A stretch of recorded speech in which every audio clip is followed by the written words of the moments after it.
This is Kevin from Kevin's Corner, out doing my late night Walmart run. I had a taste for some cherries. And you know what? Before I came here, I got a chance to watch a little bit of news tonight. And apparently the new topic is there's a tape released by Donald Trump's former, his lawyer. And I mean, this tape, I guess, was acquired by CNN and also given by Stormy Daniels' lawyer with the tight eyes, the one that looks like he can look through a keyhole with both eyes. Yeah, that guy. Apparently, this tape was supposed to be damning. And come to find out, there's nothing illegal about the tape. Which brings me to my point. Nobody likes a tattletale. Nobody likes a hater. And I think that the press and the liberal media and the Democrats have not gotten it yet. The reason Donald Trump is kind of silky, he's oily, things kind of slide off of him, because when people elected Donald Trump, we all knew that Donald Trump had problems. We all knew that Donald Trump had a past. In fact, some of the stuff that have nothing to do with the way he governs, we assume probably are true. He probably did pay off Stormy Daniels. He probably did have some affairs. That's not why anybody elected him. He doesn't speak very well. He's crass. He's very candid. He sometimes is impulsive, but he has a great instinct. And that instinct happens to come in handy when it comes down to governing. And he also, genuinely, I believe, is looking out for America. Regardless of all of his personal flaws, the media don't get that. See, what they're doing is making it now obvious that they're not interested in the news. They're not even interested in reporting subjectively. They are absolutely interested in destroying the president. And the more that becomes obvious, the more he becomes more popular. Because nobody likes a hater. Nobody likes a tattletale. Nobody likes somebody who's always negative. See, I don't know about you, but when I was in class back in high school, we had a guy was the hall monitor. He was a hall monitor for a reason, everybody. He was a hall monitor because everybody knew that he liked getting people in trouble. He was always looking for the negative. So if you didn't have a pass to be on the elevator, he would be right there. And the teachers knew that. That's why they put him in control. And he'd always be there, excuse me, where's your hall pass? Are you able to get on the elevator? Are you sick? Do you have a broken leg? And I'd be like, dude, if you don't get out my face, I'm gonna pick you up and throw you down the elevator shaft. Because nobody liked the tattletale. And that's what CNN, MSNBC, and all the Democrats are. All of the stuff that they're finding, or at least trying to dig up about Trump, has nothing to do with him being president. It is simply to smear his character and make him look bad. And try to paint him as a liar, paint him as a cheater, and all of that stuff. But one thing they're not attacking is the stuff that he's doing for the American people. I mean, they're not attacking the fact that the economy is growing, his GDP is up. They're not attacking the fact that North Korea is actually showing signs of tearing down their nuclear program. They're not attacking any of those things. And it just makes it clear and obvious that you guys are so over the top, so drastic every time something comes out that, first of all, nothing is a big deal anymore. See, when everything's a problem, nothing's a problem. And y'all can't decipher between big problem and little problem. Oh, Donald Trump called MS-13 animals. Oh, that's a huge thing. Wait a minute, taxes are coming out and Donald Trump has tax reform. Everybody's gonna die.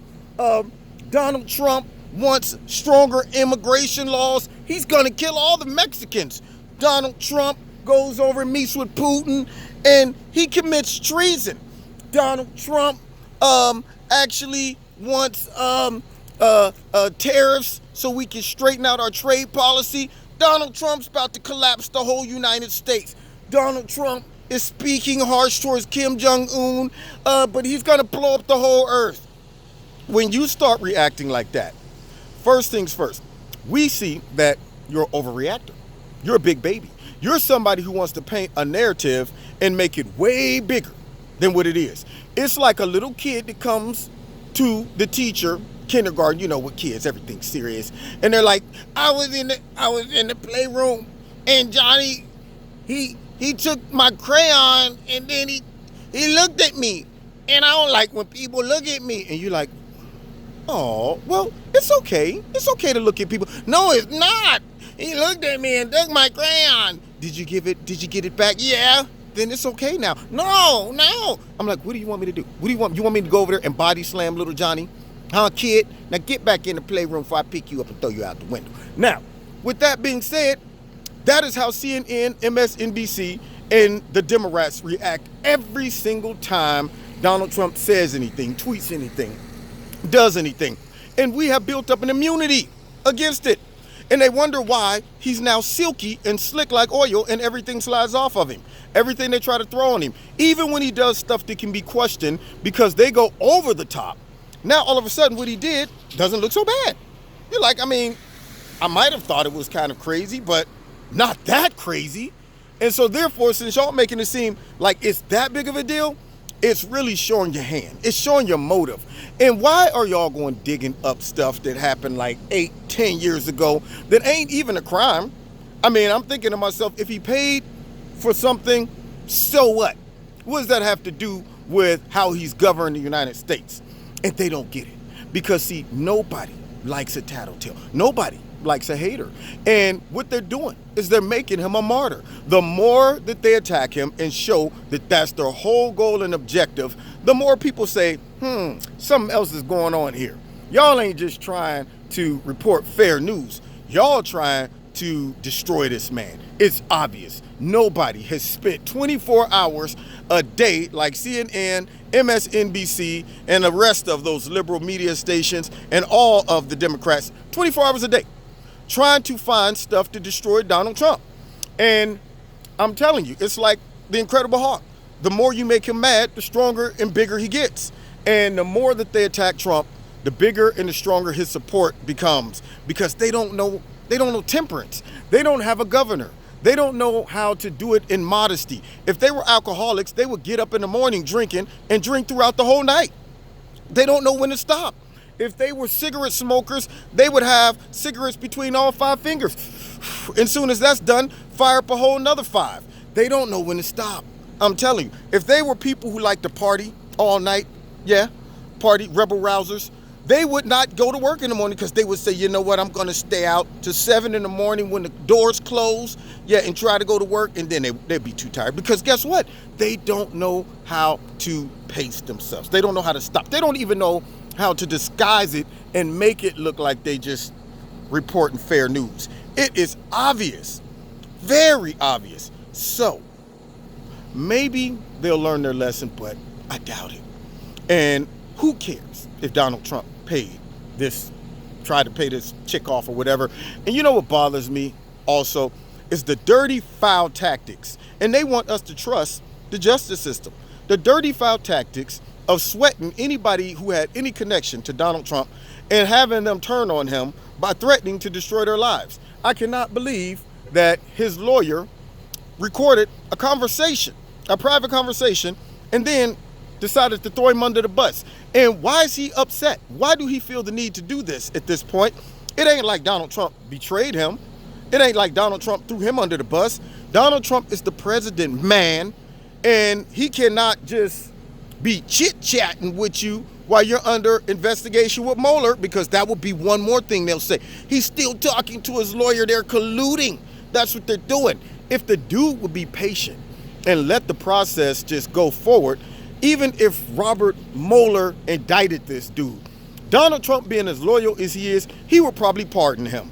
And so all of those people who's taking one for the team right now, the ones that are being brought up on some trumped up charges and being prosecuted for stupid stuff that have nothing to do with Russia collusion, but just an attempt to sweat them and try to make them turn on Donald Trump, if they would just keep their mouths quiet, because see, they're not going to really give information damning to him.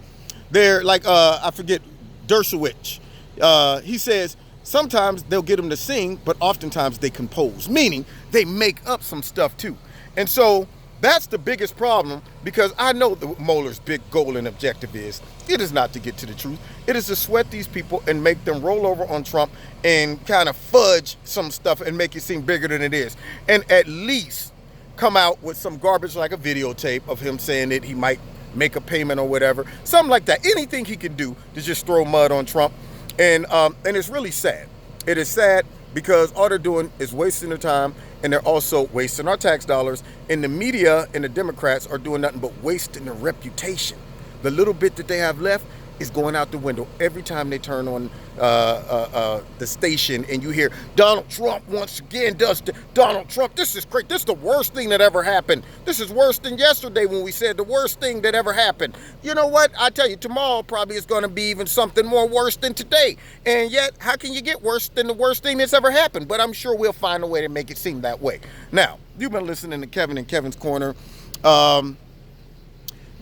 It's just sad. It's real sad that that's their goal and objective. It's just to destroy the president, not realizing that by doing that, they're tearing the whole country apart, and they don't even care. And that's the sad part about it. They're like, you know what, we'll tear everything apart as long as we can get to this guy. And it's a shame.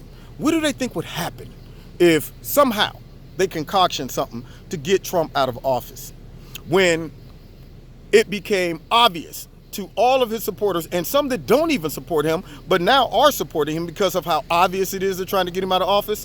What do you think would happen when half, perhaps even more than half of Americans feel like their vote didn't count, feel like democracy didn't work, feel like the justice system is sneaky and underhanded, feel like there's some kind of collusion between the DNC, the liberal media, and deep state holdovers? What do you think would happen to the country, idiots, if y'all keep doing stuff like this? Pushing false narratives, over-dramatizing everything that he does, assigning all types of horrific terms to stuff that don't even compare, just minimizing serious stuff that happened in history, like the Holocaust, like 9/11, like Pearl Harbor, minimizing it. Just comparing him to people who, if they found out that you compared them, they'd be like, look, I'm eviler than that. I can't believe y'all would put Donald Trump on my level. I was Hitler.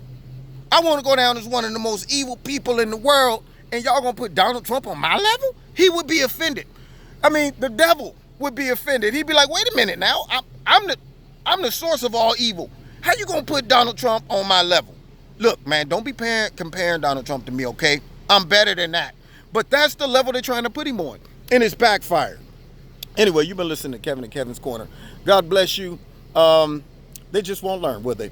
Anyway, find me on Facebook, find me on Twitter, and check me out on Wednesday nights in Kevin's Corner. Tomorrow night, I'm going to have 2 guests on my show, so check it out. And if you want to donate to Kevin's Corner, there's links in the bottom. Now let me go home and eat my cherries. God bless. See you next time in Kevin's Corner. Sorry about the little glare. I see it in the background. Let me see. Okay, there. I should have had it up there the whole time. I'm going to work on it. God bless. See you next time in Kevin's Corner.